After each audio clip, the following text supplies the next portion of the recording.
ఇంతకు మించి ఏం చెయ్యాలి అన్నది ఇదివరకటి రోజుల్లో ఎన్ని ప్రభుత్వం అంటే అసలు మనకేం సంబంధం లే. మనం ఎప్పుడో ఏ సర్టిఫికేట్ కావాల్సి వస్తున్నా ఎంఆర్ఓ ఆఫీస్కి పోవడమే మన ప్రభుత్వం అంటే మనకున్న పని, అంతే కదా. ఇవాళ ప్రభుత్వం మన జీవితంలో భాగమైంది, మనకు రేషన్ కార్డులో భాగమైంది. ఎప్పుడు కావాలంటే అప్పుడు రేషన్ కార్డు వస్తుంది, ఎప్పుడు కావాలంటే అప్పుడు పెన్షన్లు వస్తున్నాయి, అట్లాగే ఇన్ని రకాల పథకాలు వస్తున్నాయి. ఏదో ఒకటి ప్రతి మహిళకి ఒక పథకం, అట్లాగే ఇంటి దగ్గరికే వచ్చి డబ్బులు ఇస్తున్నారు, ఇంటి దగ్గరకే రేషన్ వస్తుంది, ఇంటి దగ్గరకే సంక్షేమం అందింది. ఇంతకు మించి ఇంకేం చెయ్యాలి అన్నటువంటిది ఎదుర్కోవాల్సి వస్తుంది ప్రతిపక్షం. కానీ ఏమీ జరగలేదు అంటూ జనంలోకి తీసుకెళ్లే ప్రయత్నం చేస్తున్నది ఆ సెక్షన్ అంతా కలిసి.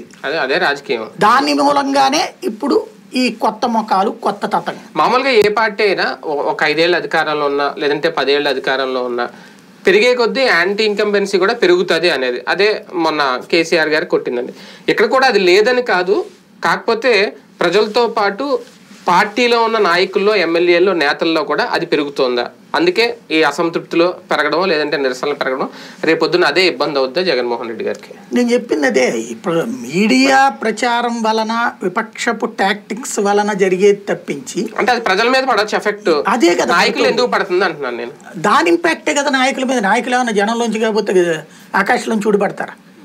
వీళ్ళకి కూడా సైకలాజికల్గా ఏమో అనేటువంటి వాళ్ళ బలం ఏంటో వాళ్ళకి తెలుస్తుంది కదా. వాళ్ళ